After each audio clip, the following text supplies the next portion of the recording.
Hi, this is Dr. Gregory Sadler. I'm a professor of philosophy and the president and founder of an educational consulting company called Reason.io, where we put philosophy into practice. I've studied and taught philosophy for over 20 years, and I find that many people run into difficulties reading classic philosophical texts. Sometimes it's the way things are said or how the text is structured. But the concepts themselves are not always that complicated, and that's where I come in. To help students and lifelong learners, I've been producing longer lecture videos and posting them to YouTube. Many viewers say they find them useful. What you're currently watching is part of a new series of shorter videos, each of them focused on one core concept from an important philosophical text. I hope you find it useful as well. In Chapter 4 of Book 5 of Fyodor Dostoevsky's The Brothers Karamazov, there is a conversation being held between two of the brothers Karamazov, Ivan and Alyosha. And Alyosha is a younger brother who is training to be a monk. And Ivan does most of the talking, in part because Ivan is the one making a certain kind of case, laying out a problematic. And it revolves around the suffering of children. There are some general points that Ivan makes here, which I think you could say Ivan, you can't always say that a Dostoevskian character is speaking for Dostoevsky, but I think at this point you can say that he really is. And so there's three main general points that are leading into this whatever we want to call it, argument, complaint, prelude to the poem that follows in the next chapter. And Ivan's first point is that the argument that he's going to make, or the case that he's going to make, which has to do with why it's hard, almost impossible, to follow the commandment of loving one's neighbor, is going to be focused here on the suffering of children. He says, I meant to talk about the suffering of mankind in general, but better, let us dwell only on the suffering of children. That will reduce the scope of my argument about 10 times, but even so, it's better if we keep to children. And you might say, well, okay, so why is this reducing the scope of the argument? Are children only 1/10 of the population? They're probably more than that. I don't think we have to worry so much about the number. And I think, quite honestly, that Ivan, as the character, doesn't really think that this reduces the scope of the argument at all. As a matter of fact, it concentrates it in its weakest point. The place where the divine plan or cosmic justice or whatever it's going to be is most easy to attack, the suffering of children. He tells us when it comes to it that, he says, I could never understood how it's possible to love one's neighbor, and it's precisely one's neighbors one cannot possibly love. Most of them are terrible people that or even if they're not, it's hard to care for them and love them. And he says that the question is whether this comes from bad qualities in people or is inherent in their nature. In my opinion, Christ's love for people is in its kind a miracle impossible on earth. True, he was God, but we are not gods. Let's say that I, for example, am capable of profound suffering, but another man will never be able to know the degree of my suffering because he's another and not me. And he goes on, and he says, we don't help each other out. We often don't care about each other's suffering. Or we'll alleviate it in one way, but not alleviate it in another. And if somebody says something about it, we'll take it all away. That's for adults. And as Ivan points out, this is the second point, we might actually say adults have it coming.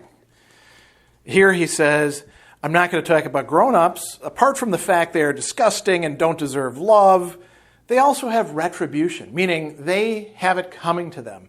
They ate the apple and knew good and evil and became as gods. Now, of course, this is a reference to the biblical account in Genesis of Adam and Eve eating the forbidden fruit. It wasn't necessarily an apple. It just says fruit. And becoming knowledgeable about good and evil. And obviously we don't, as adults, come to some point in our life where we bite into an apple and suddenly we know everything. Rather, we become rational beings at whatever age the age of reason happens to be. It might be later for some, it might be earlier for some. Maybe some people never really attain it because of some damage to themselves. But adults can be blamed for being the jerks, for being the bastards that they are. Even if they're good adults, they're going to have some flaws. They're bearing the weight of some sort of primal guilt upon them. But children, Ivan says, children don't bear that. He says, little children have not eaten anything and are not yet guilty of anything. And you might say, well, wait a second, what about little devil children or sociopaths or rotten kids? You know, they hurt animals, they hurt other kids, they bully them, they do all sorts of awful things, right? And he's not saying that that's not the case. Maybe you put those kids over here to the side. There's still kids who are not yet guilty, who still suffer because of what other people impose upon them. Not just suffering because of the nature of the world or, a disease like leukemia. They suffer because agents who decide to make them suffer impose that upon them for whatever reason that they do. The third thing, I want to read one other passage. It says, children, while they're still children, up to the age of 7, for example, are terribly remote from grown-up people as if they were different beings of a different nature. So, that he's not saying children who are 14 or something like that. He's talking about little kids. The other thing that he says in considering one of the cases that we're going to talk about in a moment is it's the vulnerability of the child that in some way tempts or attracts the abuser. He says, here we go, this love of torturing children, but only children, is a peculiar quality that exists in much of mankind. These same torturers look upon other examples of humankind, even mildly and benevolently, but they have a great love of torturing children. And he says, what's going on there?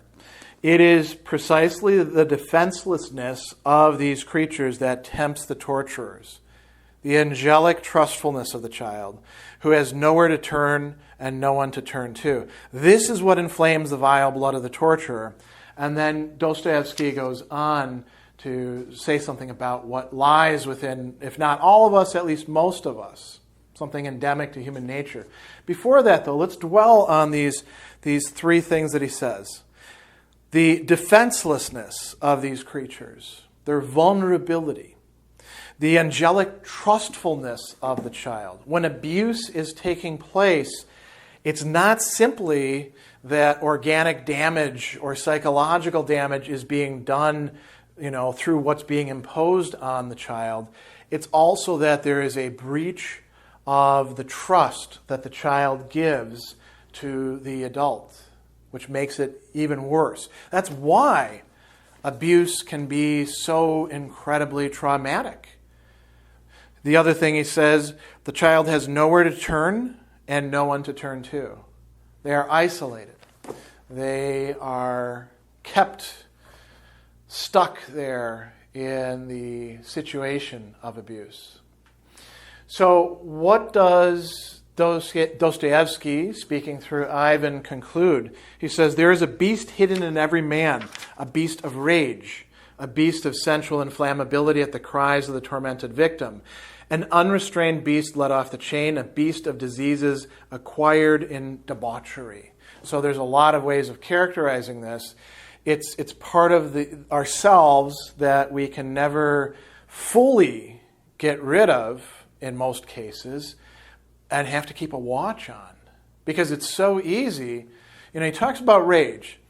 Anger is an emotion that blinds us, that leads us to go too far. This is something that the ancients knew and wrote about quite a bit, and that continued on through all sorts of spiritual literature that Alyosha himself would be conversant with. This is, in some respect, talking about what in Platonic accounts is the thumatic, or one of the best translations in the Philokalia for this, the incandescent part of the soul. Left to its own devices, it can lapse into horrible cruelty and justify what it's doing. It can be driving and driven at the same time.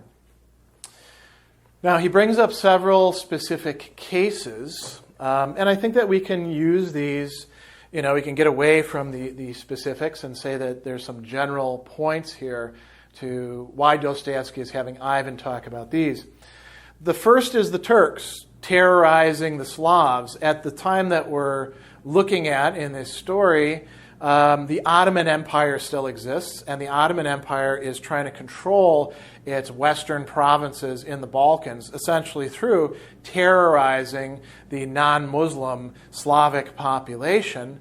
And they do so, he mentions, raping women and raping children, and also engaging this horrible cruelty of taking captives, nailing them by their ears to fences, and then hanging them in the morning. And Dostoevsky says that, we talk about, animal cruelty or bestial cruelty. Human beings can be much more cruel than mere beasts. And so this is being done essentially for a political purpose, but the people who are doing it probably also get off on it as well, the soldiers involved. He talks about all sorts of atrocities, of cutting women's bellies open and taking the babies out, of throwing them up in the air and stabbing them with bayonets. And there's a little passage there about taking a little infant and putting a pistol in its face, getting it to treat it as if it's a toy, and while the baby's smiling, shooting it in the face in front of the mother. And Dostoevsky has Ivan say, the point of this is, in fact, to terrorize. It's done in front of the mothers. That cruelty is being done to do something. Then there's another sort of contrast talking about this Swiss kid, Richard, who's an illegitimate child, and gets given to some shepherds who don't abuse him all that much in the same way, but they totally neglect him. They enforce the neglect through physical abuse. When he wants to eat the food that the pigs are being given, they beat him for that. But for the most part, it's indifference to his fate. It's nobody bringing him up. It's nobody helping him in any way, including the people he's surrounded by in the town who don't care about him at all as a child. And that's another mode of making children suffer. He talks also about the Russians' preference for beatings, for the whip, for the lash, for the stick to beat children with, and also animals. He dwells on this, whipping of the horse, even aiming at its eyes. You have to be particularly cruel to do something like that to an animal. And it's also done to children as well. And he brings up cases where a child is so badly beaten that they suffer either terrible injuries or die as a result. And then the parents finally get drawn into court. And what happens there? There's this entire indignation and defense on the part of the parents. Who are you to tell me how to discipline my child? This is the family. Keep the state out of there. And this still goes on today. We still see parents imposing in our own American nation. There are news cases that come to light of parents doing terrible things to their children under the guise of discipline. We have entire camps that we send kids to, usually outside of the country, so that no state or federal law will apply to it, where the kids are going to be straightened out and all that really happens is a lot of beatings. This is a big problem, right? And this is another case of imposing cruelty on children, causing them suffering for its own sake. There's an even worse case of the 5-year-old Russian girl who is locked into the outhouse. I'm going to read this one. These educated parents subjected the poor 5-year-old girl to every possible torture. They beat her, flogged her, kicked her, not knowing why themselves until her whole body was nothing but bruises. Finally, they attained the height of finesse. In the freezing cold, they locked her all night in the outhouse because she wouldn't ask to get up and go in the middle of the night, as if a 5-year-old child sleeping at sound angelic sleep could have learned to ask by that age. For that, they smeared her face with her excrement and made her eat the excrement, and it was her mother who made her do that. And this mother could sleep while her poor child was moaning all night in that vile place. This is, again, horrific abuse. We've had cases like that here in the United States. There was a famous case in New York about, I think, 15 years ago of something very similar, a similarly aged child being locked in the basement, being beaten incessantly, smeared with excrement, made to eat her own excrement, while her mother and boyfriend were upstairs, who eventually died of her injuries, while the other children of those two played above, if I remember right. And there's case after case after case like this. All you have to do is actually open your eyes and read, the newspapers or police blotters or things like that, and these will come to light, and you'll be shocked at how many cases there are like this, and then horrified by the idea that these are just the tip of the iceberg, the ones that have actually come to light. There's also this other case of the boy, and he's a serf, meaning essentially a slave, living on the estate of this general, and he happens to injure the general's favorite dog, not in a terrible way, but the dog is limping, so the general says, "Who lamed my dog?" They point out the kid. He is taken, held overnight, brought out, stripped in front of all the other serfs, including his mother, sent to run, and then they sick the dogs on him, and they tear him apart alive. Again, massive, horrible cruelty that's being done. And is there any recourse? The general was later declared incompetent to administer his estates. And, he actually asks Alyosha, what should be done with him? Shoot him? Shoot him for our moral satisfaction? And Alyosha does say, yeah, shoot him. And there is something within us that I think responds to this, saying, yeah, there should be some sort of penalty, some sort of retribution, some sort of payback. But this is where we get to the scandal. Nothing you could do would actually fix what's been done to the child. In some cases, the child's dead or so damaged by the trauma that's been inflicted upon them. This is a scandal, and we have to be very careful when we use this word scandal because it has been somewhat debased, I would say. We talk about politicians having scandals, and if it's a real scandal, they should be totally gone because a scandal means a stumbling block. You find it, for example, in the New Testament when Christ tells those around him, don't let anyone scandalize these little children because if they do, it would be better for that person to have a millstone tied around their neck and be thrown in the sea, meaning it is really bad to scandalize them. What is a scandal? It's a stumbling block. It's an impediment. When we tell people, for example, God is our heavenly Father. Well, if your own father is a complete prick who abuses you all the time, that's a scandal because if we're going to say that God is a heavenly Father, then you're like, well, I don't want anything to do with that person, right? It prevents us from doing things. There are so many different ways that people can be scandalized. And for Ivan, this suffering of children leads to his own sort of scandalization. He says, there's no redeeming quality to this. It doesn't help the universe in any way. It's not part of some universal harmony. And he says that, I don't want harmony for love of mankind. I don't want it. I want to remain with unrequited suffering and my unquenched indignation, even if I'm wrong.